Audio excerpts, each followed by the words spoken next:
Whitey was the butcher. This guy was the dirt of the dirt. I worshipped the ground that man walked on. I thought he was perfect. What Bulger lived by was fear. People thought, he's crazy enough, he's gonna do it. Whitey's just staring at me and just grinding his teeth. He said, I'll kill you. I'll stab you and then I'll kill you. I'm like, holy Jesus. 25 years where Bulger ruled the organized crime world. He was never charged with even a misdemeanor. Whitey Bulger faces possible maximum life in prison. Boston's most notorious mobster, James Whitey Bulger. I get a blank check. I can do anything I want.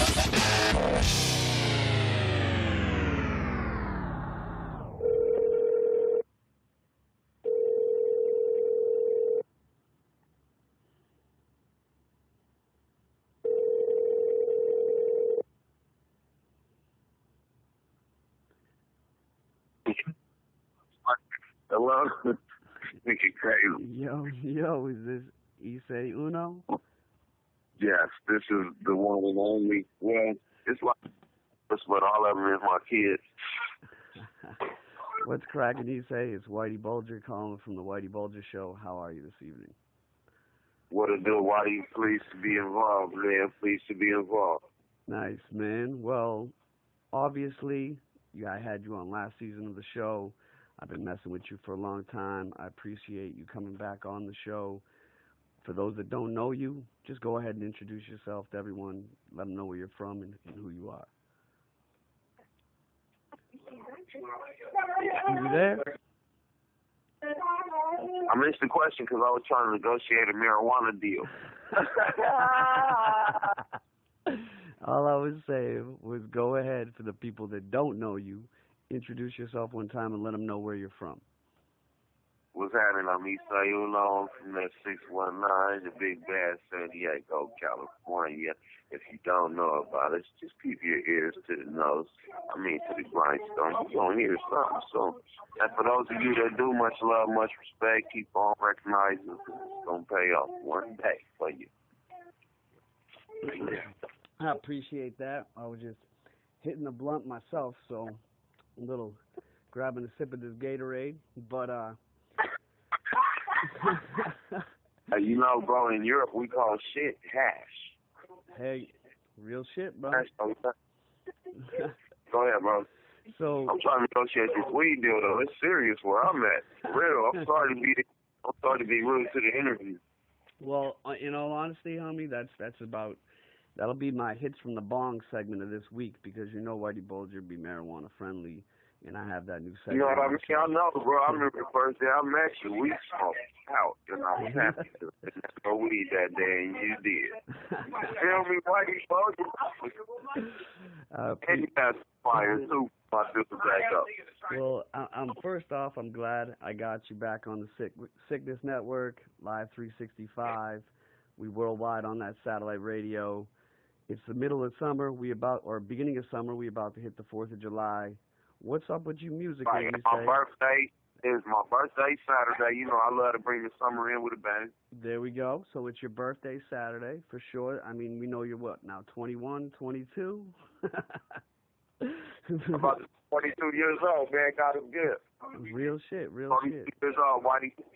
Honestly, man, I mean that's not that much older than me. I was actually thinking the other day, bro. I was like, next year when I turn 36, I will be able to bang a chick half my age, and that shit'll be legal.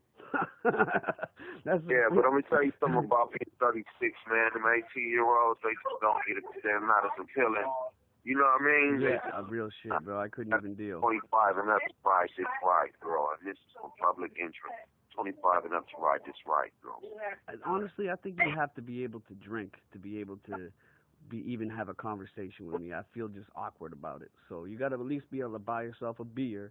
And then some of these girls be pretending like they're 35 and they're 21. But anyways. Yeah, well, some of these bitches look 35 and they're 21. And I'm so tired of drunk bitches, so you feel me? Honestly, I have a great woman and a beautiful baby, so before I get myself pulled off the radio. Lucky you, bro. God bless you, man. Yeah, don't say nothing disrespect your woman, man. I'm trying to get you in no trouble, buddy.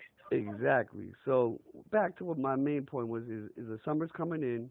What's going on with Bomb Leary and yourself in the music this summer? What's up with Ecay? You making another album? Bomb Leary, Yep. I'm doing a lot of producing. As you know, Whitey, the Book of Ecay is a much limited release. And I held back the digital release a little bit just because of some business purposes, but the digital release has 5 songs on it that's not on the hard copy. And as well as that, I've been on my production shit. My production, like I'm producing my homeboy nephew, a.k.a. Neff Narcotic, my turn for homeboy. Me and Psycho City, a.k.a. F.M. McCoy, got a really dope rock and roll album produced by me. Me and Groove is working on the Monster Nation, me and Groovy Monster. Me and my boy Kevin Egan, which is a really, really dope young up-and-coming producer out of San Diego, Oklahoma, to be exact. I'm working on a really, really dope alternative-based album. And I'm really fortunate to have my hands in so many different sounds, and they'd be really good in the position I'm in, with distribution and a couple of people willing to help me financially and invest in the company that I started. I feel good about this summer and releasing a couple of really good singles leading up to some projects that we're going to release after school begins. Nice. Now I know you've been doing a couple shows, or have a couple shows. Shout out Tony Dude, man. Hold on, real quick. Shout out Tony Dude. My nigga been fucking with me. We're doing a couple of good little projects. Looking forward to, you know what I mean? Working with one of the best out of SB. For the one of the best, period. I appreciate that 100%. For the sake of the quality of the interview, can I ask for whoever in the background to give us a little bit less, just so I can... You feel me? But other than that... my bad, Whitey. It's all good. I heard everything, so we'll get through it. That's why I got my boys at Money Mouth down in San Diego on the editing team. So we'll give them a little challenge this week. You know what I mean? And right.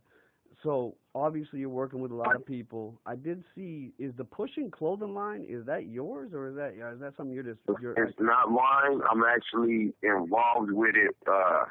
It's in a way, it's inspired by me and my movement, and shout out to my boy Julio. When he came at me, he's like, man, I really want to get you involved with this, and I want you to represent this with me. And it made a lot of sense to me, you know what I mean? It's just get involved with something that, you know, I'm partially responsible for the inspiration of it as well. He on top of his shit, he's doing things right. And, you know, when I got at him, like, hey, I'm going to get involved, man, you got to work out for me. And he's like, of course. It's all respect, it's all love. So I was happy to be involved with Pushing Clothing. Hell yeah. But no, it's not my idea, man. And I didn't dream that.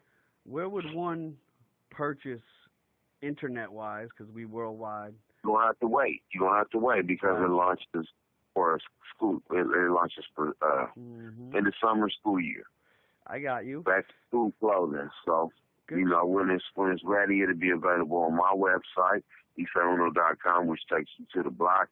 Which takes you to one city, onebigcity.com, BombLearyEntertainment.com, and Pushing has its own website, which, I mean, they'll all be linked. So either way, if you fuck with me or if you just know about Pushing, you'll be able to grab that online. Got you. Now, the next thing I was going to ask you, I heard you saying you were going to release some singles. I know those are coming, and then there's new music on the album for the digital release. Do you have an idea of what singles are coming, or are they the new ones, or the first single is the first single coming is Too Young to Know. Got you. From you say, well, no, down in Spat Mac, my nigga out of South Carolina. You feel me? A real dope dude. I met him out here in Dago, real solid, and I respect his talent. You know, Adonis. Yep. You know, if you Dago, you know about Adonis, and then it's like it was a no-brainer. Nice. And I actually recorded that song in Europe. It's produced by my European producers, Frank the Bach and my homeboy Sly. Okay. Out of France. And then, you know, I heard the beat and I wrote that chorus. I sent it to my homeboy Big, like, you know, I sang it, but I ain't no singer. And I was like, boy, Big, I know you got this. And when he sent it back, I was like, man, that's why I sent you to this nigga. Because he sent it back brilliant. Dope. And, you know, I just wanted to take my time with it and make it sound great. And when I reached out to Fat Mac and Adonis, both of them was like, I got you right now. They got right on it. And I took the chorus of Boy Big, and, you know, I was like, man, this sounds like some old school shit. Let me see. Let me put a filter on it. Let me make this sound like a sample. And it worked out. Really good song. Real shit, man. I heard the song when you had a listening party out in Dago. The last time I was down there, I came to the barber shop, wherever the hell we were at, and heard it, and I was like, instantly, like, this song is great. Yeah, baby. And you know, I'm excited for that one to be coming out among a bunch of others on there. And what I would ask next is, I seen online a little bit of drama, and I just wanted to see if you had any interest in clarifying what was going on with you. What you see? I seen some guys talking shit about, and I'm gonna let you talk about it because it happened the other day, and from going from the song like Too Young to Know, you know what I mean, to seeing two older gentlemen going back and forth with all the stuff that these crazy kids are doing on the, you know, these days. I know for you personally. Well, listen, what you're speaking on is, listen, let me tell you something. I ain't doing no back and forth. Yeah. First of all.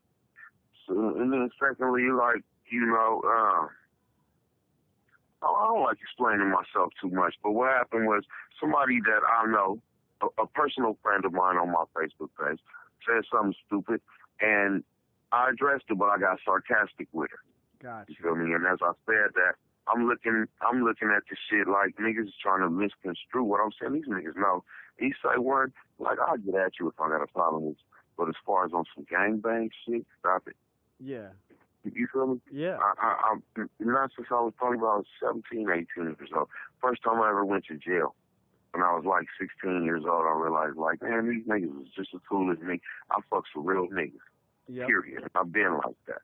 So for a nigga to try to take my I ain't gonna even speak no names, but I'm gonna say this some Facebook shit, so it was public. But a nigga tried to take my comment, leave the rest of the whole conversation out, screenshot it, and then I'm hearing people like motherfuckers hitting me like, who are these people talking about kicking you out your wheelchair, shit like that? And I'm like, what the fuck is you talking about? You feel me? With no idea that my little smart aleck comment to a friend of mine will be misconstrued by all these motherfucking bloods. You know what I'm saying? Now on that note, I go looking for this shit and it's gone. But another friend of mine who saw this shit on Facebook screenshot it off, sent it to me. So I'm like, okay, nigga want to put me on blast, let me put myself on blast. And I threw that out there, like, let me check this out. I don't give a fuck what nobody think about nothing I said, because I said it to a specific person. So if somebody take it wrong, then here's a middle finger. And then, like, you know, it really shouldn't escalate from there. But if it do, it is what it is, because I'm not explaining myself to nobody, Whitey. And my comment on Facebook was turned into some TMZ shit by a so-called G. You feel me? Yeah. Yeah. No. A nigga that I also have a personal relationship with that could have got at me on some, he said, this shit don't look right, G. And out of respect, homie, let me holler at you. In my inbox, like, nigga, always be in my inbox. But you screenshot it, you sent it to all these motherfuckers, and then at the end of the day, bro, I'm from Dago. I go to these taco shops. I go to restaurants. I go to weed spots, weed stores. I pull up any neighborhood I want to. I'm going to hop out this car, in this chair. Anybody that don't like something I had to say, holler at me. When you see me, ask for a meeting. I'll pull up. It's crazy. It's that easy. It's crazy how these... And then at the end of the day, I'm not on no shit like that, Whitey. So, yeah. I mean, you know, to me, it's personal. It ain't about no game because, you know, I'm from West Coast Crip. Yep. You feel me? That ain't going to never change. That's what it is. And I ain't got no animosity to nobody that ain't got nothing towards me. Well, I appreciate you being honest about it. I mean, that just goes to show everyone out there, bro. It's like, me personally, like, I've gotten into some things online with people, and I live in public life, so it's tough for people like ourselves. If we don't defend ourselves, then it's like, oh, this dude didn't say nothing in response, and then you don't never know who's running with it, dude. I got 40,000 different websites, followers, this, that, and the other. Right. I don't even know what's out there about me. You feel me? Right. And then I'm not on no tough guy shit. I ain't looking for no problems, buddy. I didn't make the comment that I made for no problems. You feel me? I was talking to somebody that this is my friend, and she said something that I thought was stupid, and I got sarcastic with her. Got you. That's what that was. You feel me? All my blood niggas know me. I don't got no disrespect. You feel me? I said that to a chick that's also my crip home girl. This wasn't that's you know what I mean? Let's blast out blood. And if you read my comment, you know how goofy that shit sounds. Yep. And you know I'm anti-goofy. Yep. You feel me? And what's so funny I'm saying, man. You know, not to cut you off, but what's funny is the reason I brought it up is I care about a lot of people that are down there, and there's a lot of people who are just these young dudes. You're 42, man. There's 18-year-olds who may not know anything other than let's go. You know what I mean? And I don't want to see nothing like that. It's not worth it, man. There's too many other things we can be fighting for. You know what I mean? Right, so. For real. And I respect that, bro, because at the end of the day, like I said, I'm from West Coast Crip, that shit ain't going to change. But I know that we all need each other. Yeah. The way shit is going right now, like, and I'm from San Diego, someone mentioned my city, but it's the same way in every city in this country. But I know Skyline, they missing a lot of their dudes. I know Lincoln's missing a lot of their dudes. Neighborhood, West Coast, East Dago, Africa, and there's other neighborhoods out here, and I ain't trying to leave nobody out, but we're all missing the best of us if they not in the grave there in that penitentiary. Do you understand what I'm saying? Yep, I do. And we're fastly approaching the point where people can see where we got to break down these barriers and rock with each other because, I mean, how many real niggas is it left in the West Side? How many real niggas is it left in the East Side? And I'm not talking about these youngsters, these 21s and unders that ain't had a chance to go through it like some of us older ones have and be tried and tested and be proven true. I'm talking about, you know, pillars in this community that without them, that neighborhood is really, really missing somebody. And we really showed out here. So I'm definitely not pushing no negativity. But, again, at the same time, I'm not ever going to not speak my own voice. I'll never be a puppet. I won't be a puppet to peace. I won't be a puppet to industry. I won't be a puppet to no set. You understand what I'm saying? So, like, I felt like it was some dirty shit the way that I was screenshot. And I might as well be dealing with the media. I might as well be dealing with these quote-unquote white people. And when I say white people, I ain't talking about Whitey Bulger you fucks with, but I'm talking about this media, this newspaper, this internet shit where they gonna take you and misconstrue what you saying because that's how they get paid. Yeah. And when I seen this comment from, this is one of my peers in San Diego, somebody that went through it in his life like me, and when I seen that, I was like, nigga, you ain't TMZ, nigga. You feel me? You ain't no further than me, nigga. You ain't nobody that I'm not. And I don't have no fear in my heart about, nigga, what my purpose is. And if you misconstrue me, you let one of these, you mislead one of your little homies if you want to. Yeah. You're going to lead them right up on somebody that's not playing, and I'm going to defend myself, whether I got a pistol, I got a screwdriver, a pencil. Let one of them little niggas push up on this chair. Nigga, I know some shit where you kick. And I'm going to break your motherfucking calf. Hey, I believe it, with man. With a block. Ecay be in good shape, bro. I'm not scrapping with Ecay. Nigga, I wouldn't scrap with you either. I wouldn't scrap with nobody. But I'm just saying, man, like, I'm not going to let nobody. You're not kicking me out this chair because you seen some Facebook comments. You better get real, nigga. Exactly. And that nigga that's pumping all this shit up, he ain't out here. He can't get down with me. So don't let him get you in no trouble that he can't stand up and fight for. Hey, real shit, man, and I appreciate your honesty. And the way I look at it, Ecay, is like when I was younger, when I was like 12 or 13, something happened, and I was involved in an incident, right? And this dude had shot a police officer, but I was with him, and I got arrested that night. So I was charged at 12 or 13 with assault and battery on a police officer with a deadly weapon. And from there, that's how I really started meeting people and getting to the point where I'm at. And I didn't really even do anything. I could have been gone forever, but by the grace of God, some shit happened. And you know what I mean? I ended up doing like probation and this and that and the other thing and some juvenile Yeah. stuff. But that's how I met people from other cities, inner city kids that I Right. never would have had the experience of because I fucked up. And that's where, Right. since I've been a little man myself, I've been seeing people act the way you do and I do, and we just defending our names, dude. It don't matter. There could be 100 people. We ain't gonna let nobody talk bad on our name, period. And that's how I am. That's how it got me in a lot of stuff. When I work on sickness, they'll be like, bro, what are you doing? And I'm like, man, I'm not representing you. I'm representing me as a person. You know what I mean? I got to go out to my car tomorrow. Right. I got to go to New York Right. and see Bloods you don't know Right. and Crips you don't know. And that Right. can't be on no Right. other shit. You know what I mean? Exactly. So. Exactly, and that's real important. My ability to move around in these streets with motherfuckers not having the wrong impression of me is more important than a lot of shit out here, because you got money in your pocket. If you a buster, that don't matter. Real shit, you say. And I appreciate that, and I hope people take the knowledge, and maybe this helps somebody out. And, you know, right now what I'm going to do is I'm going to drop that. Yeah, for the few people, like my Facebook is what, maybe 5,000 people. So for the small part of the world that reach, if you don't know me better than that, then fuck you too, nigga. And in all honesty, what people don't really know is that, like, in the way that it is in social media, one or two people share it, it goes to theirs. You never know if those people have people that share it, and et cetera, et cetera. So it's the internet's. Yeah, so let it go viral then. Fuck it. But I love the attention. you know what's kind of funny, Ecay, is I was talking about this earlier. It's like the real problem that's going on right now is like people say something, we on this 24-hour news cycle. So like Obama says the N-word, but if you watch the whole thing that he said, first of all, he's a black man. Second of all, he's the president. And the whole thing he was talking about was race relations, and it was actually really intelligent. But the whole... And they leave a lot out for the purpose of gaining the attention that they want to gain. And all you which see is the same thing that this motherfucking nigga did. If you look, I put the screenshots up, and he blacked out a lot of shit. Yeah. Well, I posted that shit on my page, my nigga.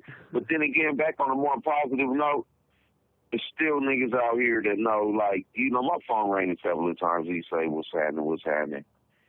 Man, you know me. Gotcha. Do I need to explain? No, you ain't got to explain, man. I'm just hoping that you don't let nobody influence you to be negative. We know you as a positive brother out here, and a lot of people really respect you. And don't let nobody mislead you, which I can respect that. But then at the end of the day, I don't need no advice or no direction. I've been directing you motherfuckers. What make you think I need direction now? Well, I appreciate that too, man. I mean, in all honesty, you know what I mean? And then here's the thing, man. When in December last year, December last year, I was having and I really felt like I needed to address some shit with this nigga jail felony. And I addressed it on my page because of some shit that was going on his page. Now, at the same time, bro, I did that because I wanted to. You understand? I had a choice in that. Yeah. When I said something about him, I meant it. It was my words. It wasn't me being misconstrued. And then by me having these posts on my page and him replying, because, you know, he ain't going to let nobody talk shit about him, me and him had the opportunity to talk. Hey, J.O., this is why I said what I said. And he like, oh, cuz, this is why I said what I said, and bullshit ain't that. And me and this nigga ended up going out of the country together, and it wasn't even like 10 days. We went out of the country together. You feel me? In the name of Dago Music, though. We went out there, rapped Dago Music, and pushed, and we furthered the bar for what Dago Music is known to be. You understand? And that's what this is all about. Because sometimes it do take for you to air shit out to get to that point where you can say, hey, man, this is in the air, but since this in the air, we need to talk. And if you're a leader and I'm a leader, nobody should be above putting differences to the side for the sake of the people you lead and the people I lead. Because the people I lead is not going to let me lead to destruction. That's why I'm the leader of the people that I lead. And if the people you with going to let you lead them to destruction, then y'all need to go anyway. Fuck out of here. Hey, real shit.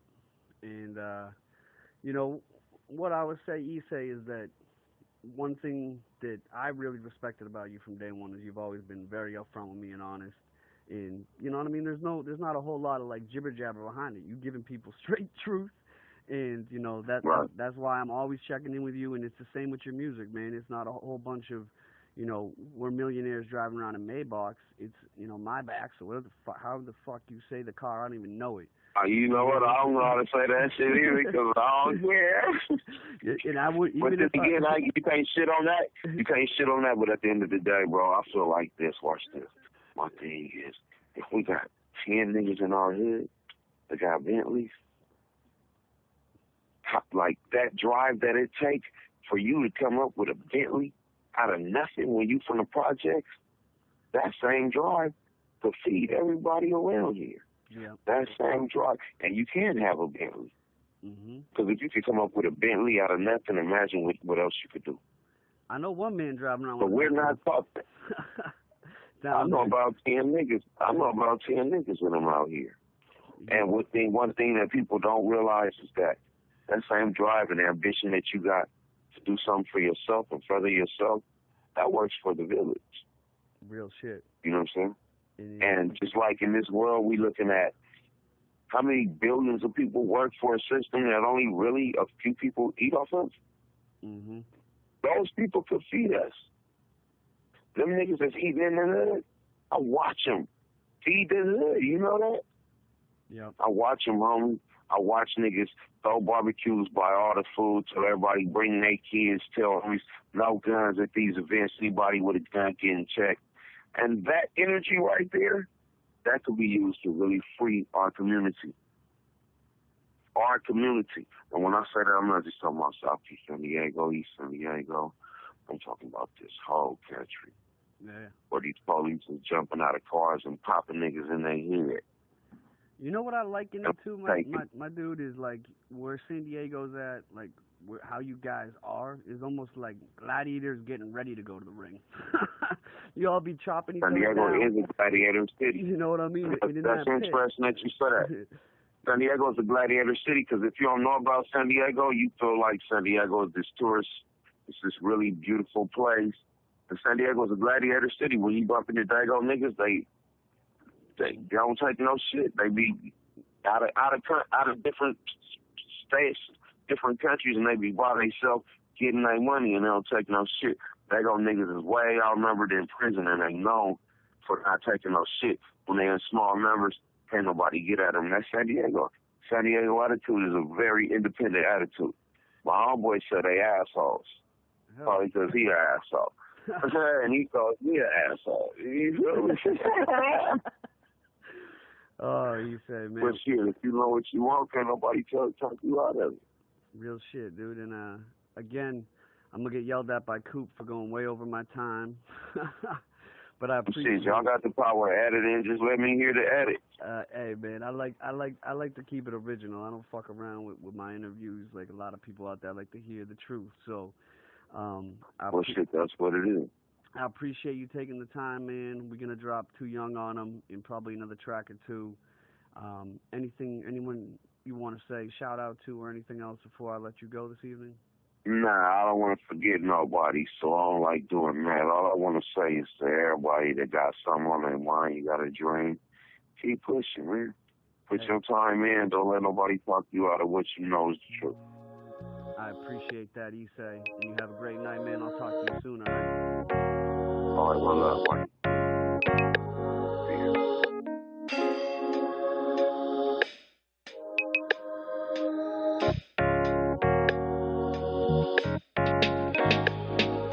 We made a few mistakes. We were just too young to know back then. We might have lost our way. We were just too young to know back then. To know back then. I thank God for his mercy and his forgiveness, and for showing a better way than I was living. Little kid thinking he harder than rock candy. Too young, too wild, too randy. 10 years old, sneaking out of the house, just trying to figure out what this life is really about. Ain't trying to comprehend what's coming out of your mouth. Don't wanna ask questions, I wanna figure it out. When you born, all you know is the sound of your mama's voice, and we learn by the results of making the wrong choice. Baby brother coming up in a house full of boys. Before they learn how to build, they learn how to destroy. When you grow too fast, you miss a lot of the joys. When you think back on it, you should have been with the noise they were screaming in your ears in your teenage years. When the only thing a nigga cared about was his peers. We were just too young to know To know back then, we might have lost our way. We were just too young.